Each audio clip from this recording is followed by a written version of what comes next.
Earth seasons. In this lesson, we're talking about the effects of Earth's rotation, Earth's tilt, the effects of Earth's revolution, the tilt and direct sunlight, and then lastly, we're going to bring everything together and discuss why the seasons occur.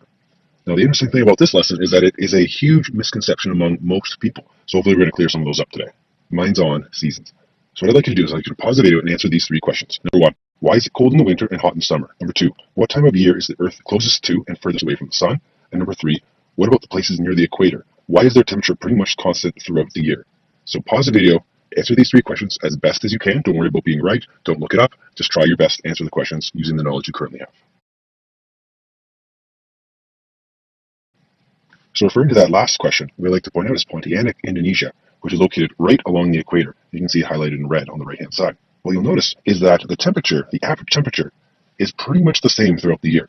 It goes all the way up to 33 and all the way down to 31. So it's pretty constant. And you can also see the lows. It goes all the way down to 23 and all the way up to 24. So we pretty much have a constant temperature throughout the year. That's what I'm referring to when I'm talking about the places near the equator. How is this place pretty much constant throughout the year, whereas places not on the equator show different seasons? So first up, let's take a look at Earth's rotation.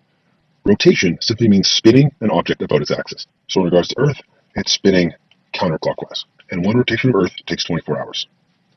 Earth's rotation causes half the planet to face towards the sun during the day, and the other half to face away from the sun, and that's at night.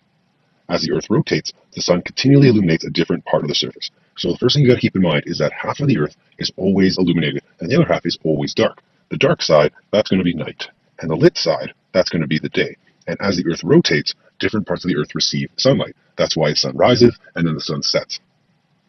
Earth's tilt. Earth is slightly tilted on its axis, about 23.5 degrees. And you can see it measured right here. So that's the 23.5 degrees.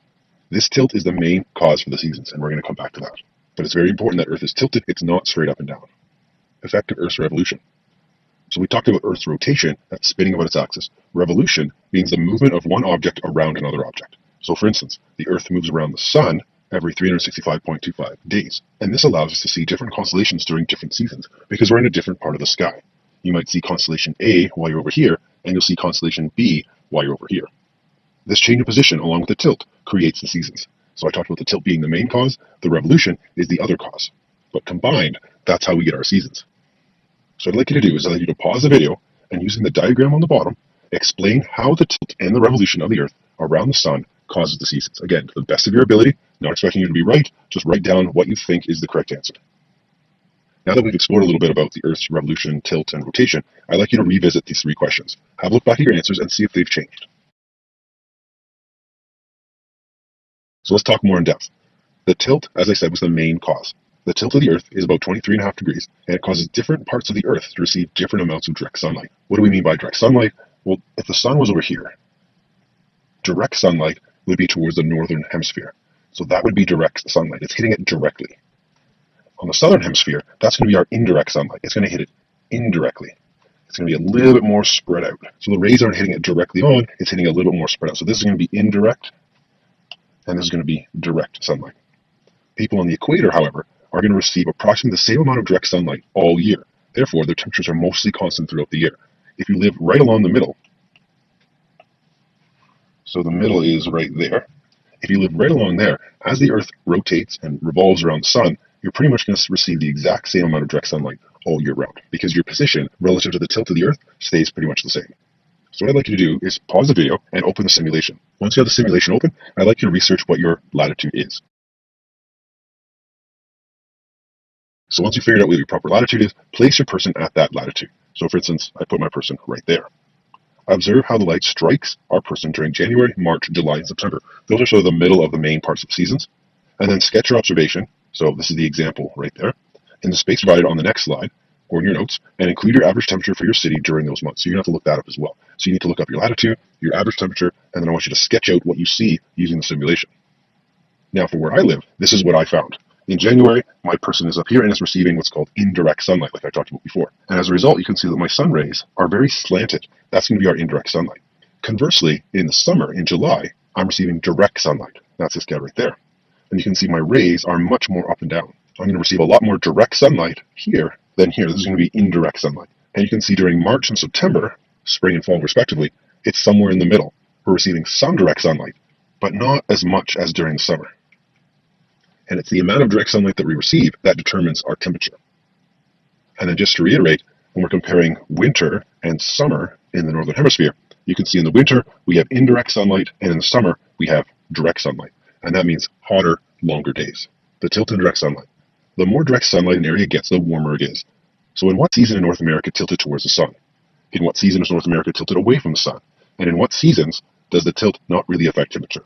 So I want you to take a look at this diagram and answer these 3 questions in your notes. So let's check your answer. During June, July, and August, it's summer in North America and winter in South America. This is because North America is tilted towards the sun, more direct sunlight, and South America is tilted away from the sun, less direct sunlight. So this is what we're talking about right here. This is the summer months right here for North America. And you can see all the direct sunlight we're getting. 1, 2, 3, 4, 5 beams of light compared to 1, 2 in the Southern Hemisphere. So that's why we're going to get winter down here and summer up here. During December, January, and February, the seasons are reversed because North America is tilted away from the sun, less direct sunlight equals winter, and South America is tilted towards the sun, more direct sunlight, summer. So again, North America gets 1, 2 beams of sunlight, so that's going to be winter, and South America, or the Southern Hemisphere, is going to receive 1, 2, 3, 4, 5, making it summer because you're getting more direct sunlight. So again, I'd like you to pause the video, and I want you to open this simulation here, number 3. Make the inclination angle 23 degrees, that's the angle of the Earth's tilt, and trace the sun's path. Record your observations of the average daily temperature, and then sketch the sun's path for both winter and summer in your notes. Now let's trace our situation here. There's our house in the summer and our house in the winter time. And what you'll notice in the summertime is that the sun goes much higher in the sky. It does something like this. In the wintertime, the sun takes a much lower path. It does something like this. This is going to be 12 noon, and this is going to be 12 noon.